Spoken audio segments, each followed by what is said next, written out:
तो नमस्कार साथियों, आ गई है रेलवे वाले बच्चों के लिए बहुत बड़ी और एक अच्छी खुश खबर। क्योंकि जो बच्चे रेलवे में अपना योगदान और अपनी जो आगे की जो प्रोसेस है, अगर रेलवे के साथ अपन जुड़ना चाहते हैं तो आरआरबी इंडिया आपके लिए लाई है बहुत बम्पर भर्तियां ग्रेजुएट वाले बच्चों के लिए। तो आइए हम किस क्षेत्र में आई है भर्तियां, तो मैं आपको विश्लेषण एक अच्छे रूप में बताता हूं। तो जैसे कि जो बच्चे क्वालिफिकेशन में जिसने ग्रेजुएट में बीटेक और तकनीकी क्षेत्र में डिप्लोमा कर रखा है, उन बच्चों के लिए आरआरबी रेलवे ने बम्पर भर्तियां निकाली है, जिसमें उन्होंने कुल पद 7,000 से ज्यादा 7,000 और 8,000 के बीच में कुल पद रखे हैं। जिसमें हम जानते हैं कि जूनियर इंजीनियर के पद पर बच्चों के लिए भर्ती आई है ग्रेजुएट में। और हम जानते हैं कि इसमें जो आवेदन की जो प्रारंभिक तिथि है, मैं जिसमें देख सकता हूं कि आरंभिक की जो आरंभ में जो हम कब हमारे फॉर्म को अप्लाई कर सकते हैं, तो फॉर्म को हम अप्लाई कर सकते हैं रेलवे में ग्रेजुएट इंजीनियर पर के पद पर जूनियर पे। तो हम आरंभ में कौन सी तिथि पर, आरंभ तिथि क्या है फॉर्म की आवेदन की, तो वो क्या तिथि है 30/7/2024। और हम कब तक इसमें कब तक भर सकते हैं, तो हम शुल्क जो जमा कर सकते हैं, शुल्क भुगतान, वो हम 29/8/2024 तक शुल्क भुगतान कर सकते हैं। अब इसमें कौन कौन से पैटर्न होंगे, किस किस सिलेबस से क्वेश्चन आएंगे, तो हम मैं आपको और आगे बताता हूं। अब उसके बाद मैं जैसे देख सकता हूं कि आयु सीमा क्या है इसमें, तो आयु सीमा है बच्चों के लिए, आयु सीमा है 18 से 36 वर्ष। 18 से 36 वर्ष के नौजवान इंसान, ग्रेजुएटेड इंसान इस भर्ती के लिए योग्य है। साथ ही जो बच्चे, मैं आगे देख सकता हूं कि और आगे बहुत सारी बात, इसमें शैक्षणिक योग्यता क्या क्या होनी चाहिए, तो शैक्षणिक योग्यता बीटेक अगर आपने कर रखी है तो आप भर तो सकते हो। देन आपने तकनीकी में, मान लो आपने किसी भी टेक्निकल फील्ड में डिप्लोमा कर रखा है, डिप्लोमा, तो आप इसके लिए योग्य हो। तो ये आपकी क्वालिफिकेशन होनी चाहिए। तो आरंभ तिथि 30/7/2024, शुल्क भुगतान 29/8/2024 तक कर सकते हैं। 18 से 36 वर्ष के नौजवान इसमें एप्लीकेबल है, और जिसने बीटेक और तकनीकी में कोई डिप्लोमा कर रखा है वो इसमें इस एग्जाम को दे सकता है और अपने अच्छे पद तक पहुंच सकता है। उसके बाद मैं आपको बता दूं कि इसमें दो एक चरण में एग्जाम होंगे, CBT 1 और CBT 2। सबसे पहले आपको CBT 1 क्लियर करना होगा, देन आप फिर CBT 2 में जाओगे।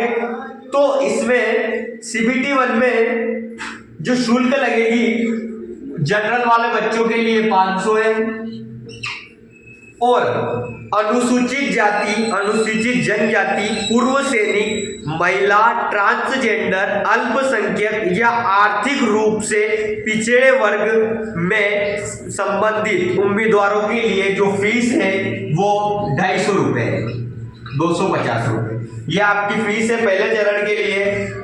और आप आरआरबी की वेबसाइट पर जाके इसमें अप्लाई कर सकते हैं। मैं आपको एक बार भर्ती की पूरी प्रक्रिया बोलकर समझा देता हूं कि इसमें क्या लिखा है आरआरबी के आवेदन से। तो उम्मीदवारों को किसी भी आरआरबी की आधारित वेबसाइट से केवल ऑनलाइन माध्यम से आवेदन करना चाहिए। इसमें लिखा है कि दूसरी फेक वेबसाइट पर आपको नहीं जाना है। आरआरबी की जो ऑनलाइन वेबसाइट है, मैं आपको डिस्क्रिप्शन में वो आरआरबी की वेबसाइट भी डाल दूंगा, वो आपको वहीं जाकर आवेदन करना है। साथ ही उम्मीदवार केवल एक आरआरबी और केवल एक सामान्य ऑनलाइन आवेदन के लिए आवेदन कर सकता है। आरआरबी में सिर्फ एक बार ही आप अपने मोबाइल या जीमेल आईडी से आवेदन कर सकते हो, एक जीमेल पर एक ही होगा। उसके बाद भर्ती प्रक्रिया में निम्नलिखित चरण शामिल होंगे। तो सबसे पहले आपको CBT 1 देना होगा, फिर जो क्वालिफाई करेगा वो CBT 2 देगा। उसके बाद फिर आपका दस्तावेज मतलब आपकी जो डिप्लोमा है वो चेक होंगे, रियल है या नहीं है, 10th 12th की मार्कशीट सब चेक होगा। उसके बाद आपका मेडिकल एग्जाम मतलब मेडिकल परीक्षा भी होगी, मतलब आपका जो मेडिकल टेस्ट भी होगा कि आप फिट हो अनफिट हो, जो भी उनकी प्रक्रिया है उनके हिसाब से वो मेडिकल में आपको लेंगे। फिर उसके बाद इसमें दिया गया है कि प्रथम चरण में आपको CBT नंबर 1 के बारे में बताता हूं कि प्रथम चरण में क्या होगा। तो जो अवधि है मतलब कितने टाइम तक CBT 1 का पेपर चलेगा, तो अवधि है वो 90 मिनट की है, मतलब 90 मिनट की अवधि है। और जो PWD मतलब जो विकलांग बच्चे हैं, PWD उम्मीदवार है, उनके लिए 120 मिनट रखा गया है।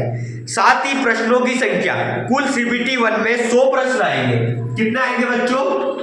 100 प्रश्न। कितना आएंगे दोस्तों? 100 प्रश्न इसमें आएंगे। उसके बाद इसमें गणित से मैं आपको गणित का आएगा सामान्य बुद्धि तक, इसमें आपका मैं सिलेबस बताता हूँ किस किस विषय से कितने नंबर के प्रश्न आएंगे। तो गणित में CBT 1 में प्रश्नों की संख्या कुल 30 होगी और प्रत्येक अनुभाग के लिए CBT 1 30 होगा। साथ ही सामान्य बुद्धिमत्ता और तर्क शक्ति से मतलब रीजनिंग से 25 नंबर 25 क्वेश्चन आएंगे CBT 1 में। उसके बाद सामान्य चेतना से 15 क्वेश्चन आएंगे CBT 1 से, मतलब जनरल नॉलेज से। आपके GS से कितने क्वेश्चन आएंगे बच्चों? 15। उसके बाद सामान्य विज्ञान से मतलब general science, physics, chemistry, math से आपके 30 क्वेश्चन टोटल आने वाले हैं। तो कुल कितने हो गए? 100 गणित के, रीजनिंग के, सामान्य चेतना मतलब जनरल नॉलेज के और उसके बाद जनरल साइंस के, कुल कितने हो गए? 100। और 90 मिनट में आपको 100 क्वेश्चन करना है। उसके बाद इसमें अगर आपको CBT 2 के लिए क्वालिफाई होना है, विभिन्न श्रेणियों में पात्रता के लिए आपको कम से कम कितने नंबर लाने हैं? तो जो जनरल है अनारक्षित उनको 40% और जो जनरल में EWS वाले बच्चे हैं उनको 40% और OBC में जो आते हैं उनको 30 और अनुसूचित जाति में आते हैं 30 और अनुसूचित जनजाति में आते हैं उनको 25% न्यूनतम नंबर लाने होंगे, वही CBT 2 दे पाएगा। उसके बाद फिर जो PWD के पात्रता है उनको हर श्रेणी में से 2% छूट दी जाएगी। मान लो वो अनुसूचित जनजाति में है तो उसको 25 में से 2 तो उसको 23% पे उसका हो जाएगा। उसके बाद द्वितीय चरण CBT में आप सुनिए कि द्वितीय चरण में कितने प्रश्नों में कितने मिनट में करना है। तो कुल टोटल 120 मिनट का पेपर रहेगा CBT 2 में और 150 क्वेश्चन उसमें आएंगे। और PWD उम्मीदवार है जो विकलांग बच्चे हैं या विकलांग है, कोई जिसने विकलांग सर्टिफिकेट बनवा रखा, उनके लिए 160 मिनट रखा गया है। उसके बाद इसमें भी वही सिलेबस रहेगा, इसमें कंप्यूटर इन्वायरमेंट और कुछ इसमें ही आएंगे। तो अब मैं आपको CBT 2 का जो सिलेबस है वो बताता हूँ कि सामान्य चेतना मतलब जनरल नॉलेज से आपके CBT 2 में 15 क्वेश्चन आने वाले हैं और भौतिकी और रसायन विज्ञान से मतलब केमिस्ट्री और फिजिक्स से आपके 15 क्वेश्चन आना है।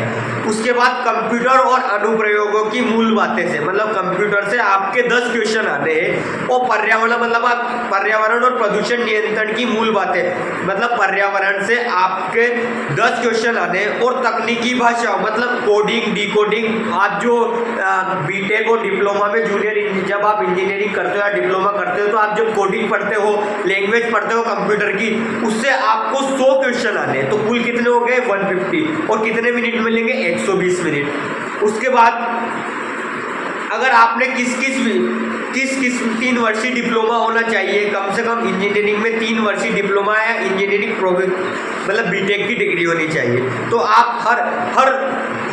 हर ब्रांच वाला इस एग्जाम को दे सकता है, उसमें कोई दिक्कत नहीं है। उसके बाद मैं अभी आपको आरआरबी की वेबसाइट से पूरा आरआरबी की कौन सी वेबसाइट है आपको मैं डिस्क्रिप्शन में बता दूंगा। इसके अलावा मेरे को और इसमें कुछ इंपॉर्टेंट जो लग रहा है मैंने आपको लगभग सब बता दिया है कि, और एक बार और आप देख लो कि आरंभ तिथि 30/7/24 है और शुल्क आप कब तक जमा करा सकते हो, तो 29/8/2024 तक। और दो पेपर होंगे, मैं आपको समरी बता देता हूँ। CBT 1 और CBT 2। अब CBT 1 में जो जनरल वाले बच्चे हैं उनके 500 मतलब 5,000 रुपये शुल्क रखी गई है, और जो ST SC वाले बच्चे हैं उनको 250 रुपये शुल्क रखी गई है। CBT 2 में आपको कोई शुल्क नहीं देना है। CBT 1 में जो क्वालिफाई होगा वो CBT 2 दे पाएगा। देन उसमें जो एज लिमिट है वो 18 से 36 वर्ष रखी गई है, और जो क्वालिफिकेशन रखी गई है वो बीटेक रखी गई है। और अगर किसी ने तकनीकी में डिप्लोमा कर रखा है तो वो भी इस पेपर को दे सकता है। मैंने आपको CBT 1 और CBT 2 का सिलेबस बता दिया है। CBT 1 में गणित है और रीजनिंग है, जनरल साइंस है और जनरल नॉलेज है। और CBT 2 में जो कंप्यूटर की लैंग्वेज है, कंप्यूटर है और फिजिक्स केमिस्ट्री है। उसके बाद जनरल नॉलेज के क्वेश्चन है। तो CBT 1 और CBT 2 तो ये पेपर होने के बाद आपको ऑफर लेटर आ जाएगा। अगर आपका सिलेक्शन हो जाता है तो आपको मेडिकल होगा। मेडिकल होने के बाद आपकी एक मेरिट लिस्ट बनेगी। मेरिट लिस्ट के बाद आप आरआरबी में आपका रेलवे में आप अपनी योगदान दे सकते हो। तो बच्चों आप इसे ध्यान से देखिए, और जो दोस्त इसके लिए बीटेक और तकनीकी डिप्लोमा कर रखा है वो इस एग्जाम को जरूर दे। बहुत अच्छी एग्जाम है, बहुत अच्छी योग्यता है, बहुत अच्छी सैलरी है, लगभग 50,000 तक इसमें सैलरी मिलती है। तो एक अच्छा पद है आरआरबी में। धन्यवाद दोस्तों। लाइक करें, शेयर करें और सब्सक्राइब करें हमारे चैनल विश्वास क्लासेस को। ऐसे ही अच्छी और आगे जो भी एग्जाम होगी सबके लिए करंट अपडेट तुरंत आप तक पहुंचाया जाएगा। धन्यवाद। कुछ दिक्कत हो हमें कमेंट करें। बाय।